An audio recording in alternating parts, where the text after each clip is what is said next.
On this edition of Alberta Dugout Stories, the podcast, we chat with the second Dogs Academy grad who won a national championship recently at LSU Eunice, Jackson Fraser.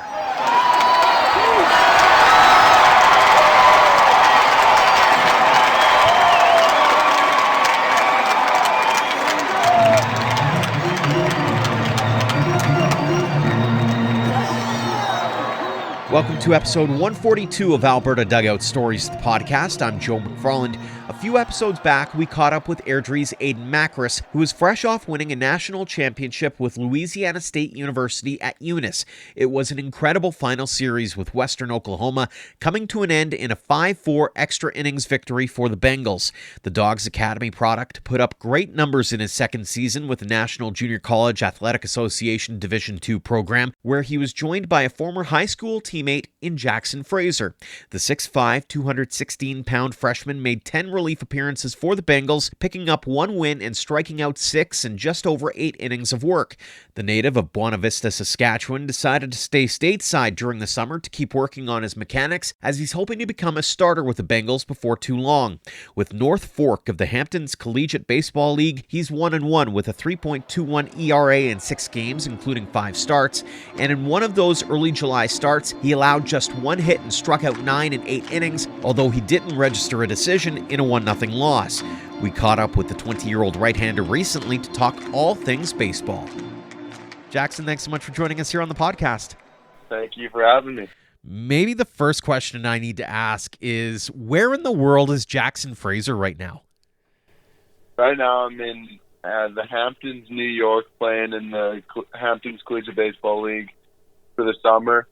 So I kind of went straight from down in Louisiana. We just won our World Series and everybody was going crazy, and we did our kind of celebratory that week leading up to when I was actually going to be able to leave and come back or come down to the Hamptons. It was kind of, we went to the Capitol building in Baton Rouge, which was cool. I got to see that. We got to be in front of the people there, and then that was kind of our week was leading up, turning all our stuff in, having our exit meetings, and then I basically had 2 days, 1 day of kind of packing my stuff up, getting everything out of our apartment, and headed on a flight to here where my host family here picked me up and brought me to their place, and then it's just been baseball.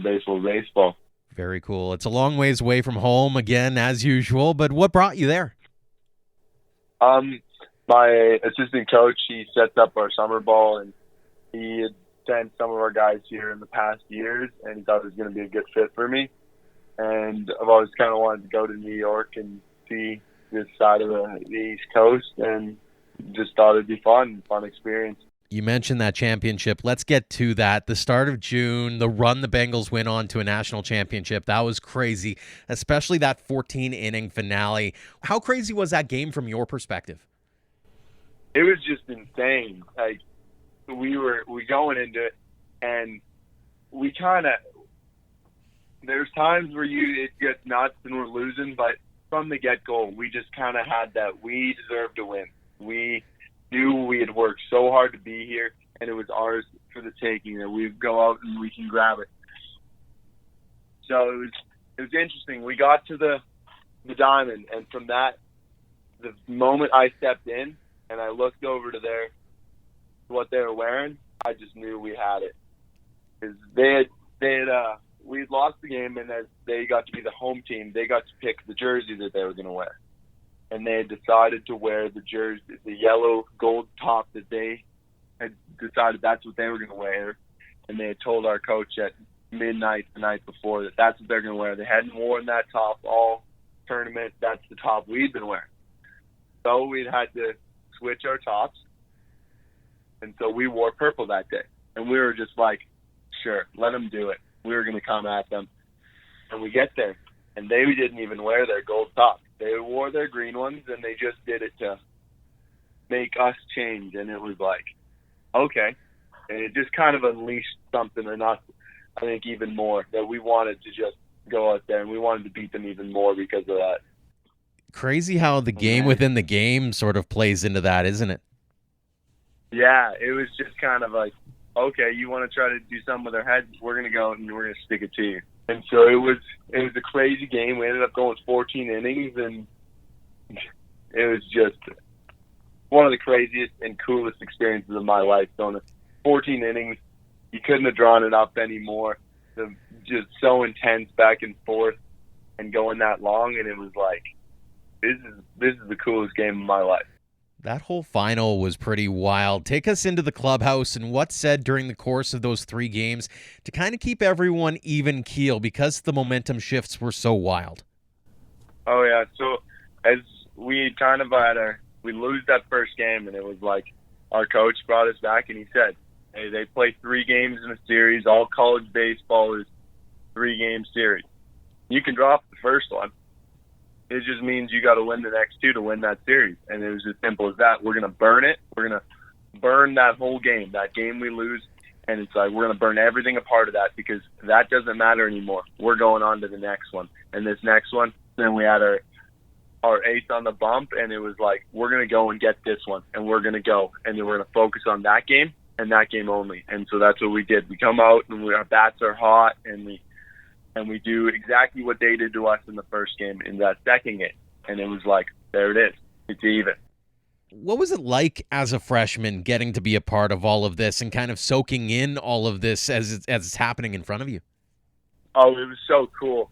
And it's so cool because we got to see I got to see so many leaders step up on those third-year guys, showing us kind of the ropes and showing what a leader needs to do, what a leader should be, what a leader is supposed to be like in picking people up, making them be their best, want to do their best, and just striving everybody to be the best that they can be, the best possible person, baseball player that they can be. It was really cool to see that and be able to learn from them and what they did and how they got to bring out and bring people up to be that good. How special was it to win it with someone you've known for a while, that being Aiden Macris? It was just, you couldn't have drawn it up any better. Like, he caught me in high school, and it was like we'd been growing up, and it was like I got to come to his school where I know somebody, and we connected. And then to be like the 2 Canadians, we go down to the school and we win it together. It was just something cool. It just brought me back to high school and how we'd won championships together, and it was just surreal to be having that experience with somebody that I knew so well. We'll get back to that Dogs connection in a second, but how do you follow this last season up and make yourselves even better, especially yourself, so you can be an even bigger piece of the puzzle for next season? Yeah, it starts with being able to come to this league out here, and I'm starting out here, and I get to be trying to improve my leadership skills out here on this team so I can bring it back to the Bengals and be a big leader and try to step into a role that I'd seen so many of our third years do so well. Let's go back in time here and take us back to your beginnings in baseball. How was it that you found yourself on a diamond in the first place?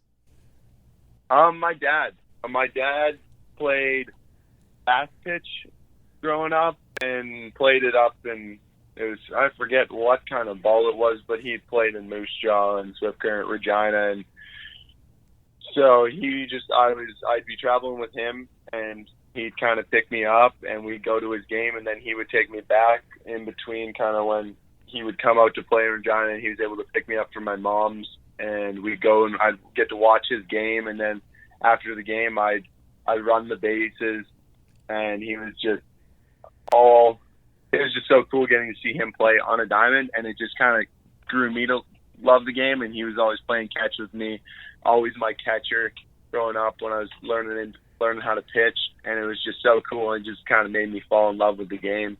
Were you a multi-sport guy growing up, or was it baseball all the time from the get-go? I was a hockey guy growing up. I loved baseball, but I also loved hockey. It was kind of like depending on what kind of season I was in. If I was in summer, it was like baseball. If I was in that winter time, it was hockey. And that's about how it went until I came to the Dogs. And then it was all baseball. So what was it about baseball that made you decided that you wanted to chase it? Was there a specific moment where you went, okay, this is the sport? Yeah, that about happened when I was, I think, 12 years old, maybe 13. I won my first kind of provincial championship out of a small town. And it was like I threw the final that year, and I had an amazing year, and I've just been playing small town. It was kind of my first year where I really found like I was good at baseball. It was the first year where it was like, hey, I can maybe do something. Like I can maybe take this a little bit further. And I ended up making. So then it went on. I had to play that, and then the next year I play, and I do another good year, and I'm loving it. And then the next year I make Team Saskatchewan, and it was like, hey, yeah, I can maybe do something with this. I can go to college. I love it. It's exactly what I want to do. And as you mentioned, you end up at Dogs Academy. How did that opportunity come about in the first place? It was a Team Saskatchewan trip. I would have been just turning 16, and this Team Saskatchewan always sends a team to the Mother's Day tournament in the Dogs. So the Mother's Day tournament, they always send a Saskatchewan team, and I was fortunate enough I got picked to go to that. And I ended up throwing against Dogs Red, and I was throwing against Guthrow's team. And I came in out of relief and threw, 5 innings or something out of relief. And after the game, I didn't even know it at the time, but Guthrow had went up to my grandmother, who was the only one there who came up to watch me at that time.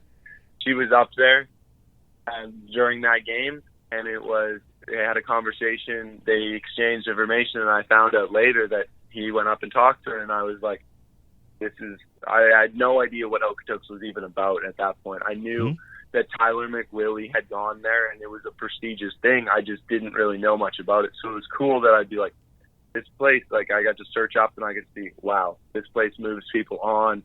This place is just incredible. I get to see facilities, and we got in touch with Guthrow and Tyler, and we had conversations about, hey, we'd like you to come out and meet us, see this stuff, and get a tour around the stuff. And I got to do that in July, and it was just an amazing visit. They just made me fall in love with the place so easy. And Alan was there. He took me around this around Okotoks, just showing me, and it was just an amazing recruitment visit. And I just kind of fell in love with the place. And from there, it was like, yeah, I would love to come in the fall. And from there, I just was looking forward to it that entire summer. Was there any hesitation on your side, given that you're from, small town Saskatchewan here, and you're being asked to move across provinces, that kind of thing? Did you have any second thoughts about the move? Yes, it went through my mind, and I know it went through kind of my parents and my friends, and it was like, I'm going to leave all them, and it was definitely tough, and it was like, that's going to be tough, and I had to think about that. But the way the Dogs worked and how they moved guys on, it was like, hey, this is my best. If I want to play college baseball, if I want to follow my dreams, this is the best place to do it. And it was like kind of that was so much overpowering than everything. Looking back on it now with the benefit of hindsight, what did the Dogs Academy program mean to you? It means everything. It developed me into the man and baseball player I am today. It was incredible. Like the coaches, the friendships that I'll have for my entire life, the coaches that will be at my wedding and that I'll be able to reach out to whenever I have a problem or I'm struggling in life. It was just incredible. Like it's my home. Like you get there and you're like, you may be a little nervous or scared. You're like, wow, I'm so far away from home. And it's like day one, it's like they bring you in with such arms. Everybody is there, so welcoming, and it's just incredible. The family, the friendships, the bonds that you kind of create right from the get-go is just amazing. You've played on all sizes of stages. T12 comes to mind. Obviously, what happened this past June. Aside from what happened in June, any other favorite memories or moments in your baseball career to this point? There's so many. I know. The first championship with the Dogs at Mother's Day, that I got to win that in front of my mom, was so cool. I really enjoyed that one my first year. And I got to see so much of the world through baseball that it's just been amazing. So there's just so many memories that I hold so close to my heart and that I'll cherish for life.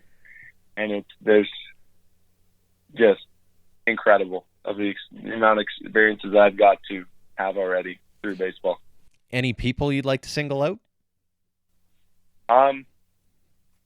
There's I know my parents were huge for me. They were so supporting, and right from the get-go when they found out Okotoks wanted to try to recruit me, and they were so supportive and being like, hey, this is your dream, go. You need to. They weren't trying to hold me back or anything. They were constantly just being like, hey, this is your dream, this is where you want to go. And I mean, I have to thank pretty much every coach that I had in the Dogs organization. Got through for seeing something in me that first day as being able to recruit me. I mean, Tyler for helping me through everything. I mean, Val was incredible in a role model for me, and Duda was always there helping me with anything I needed, trying to get me the best pitcher possible. Lou, his stories and everything he was teaching me through his own experiences in the ball. Joe was awesome. He's awesome to be around. He's been able to teach me so much about the inside game of baseball. He's here. So much fun to be around. I mean, everybody there was just incredible to me. One of the things I was reading about you, and this dates back to your time at T12, was I think it was Duda that actually mentioned the fact that you're one of the hardest workers he's seen in terms of being there, the first one to be there, last one to leave. How much of that is going to play into what you do going forward? How much of what you want to accomplish is going to be based off the hard work that you're going to be putting in? Oh, it's just kind of everything. There's the biggest thing that my coach, Jeff Willis, preaches down at Louisiana is that deserve to win. Put in everything, because if you deserve to win, you'll find things start falling into place. Because it's the times when you don't deserve. It's how can you expect to win if you're not deserving of the win? So it's definitely something I got to see. My roommate this year is one of the hardest workers I've ever seen, and it's something that he was the best leader. And he had an amazing season, and it's just something that's what I want to strive to be like him. And it was really cool to have that guy so close to me right from the start. Obviously, at your time with Dogs Academy and even probably at LSU as well, you've had alumni roll through and offer words of encouragement or advice as you're trying to make your way through this baseball journey. Now that you're that guy that has that benefit of hindsight, what would you offer as pieces of advice for those young kids maybe just starting out at Dogs Academy or anywhere else that you might be visiting? Soak it in. I mean, it goes faster than you even think is possible. Soak it in, work hard. I mean, enjoy every moment that you get. Final question for you here, Jackson. What does the game of baseball mean to you? Oh, it's everything. It's so amazing that baseball has been able to given me these many friendships, this many people that I love and that I've gotten to meet and be around.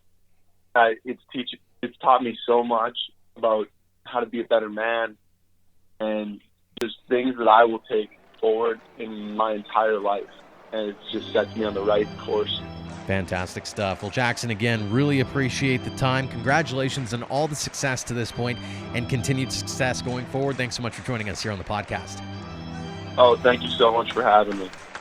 Thanks again to Jackson Fraser for joining us this week, and thanks to all of you for downloading and listening. If you haven't already, do us a huge favor and leave us a rating and review on your app of choice.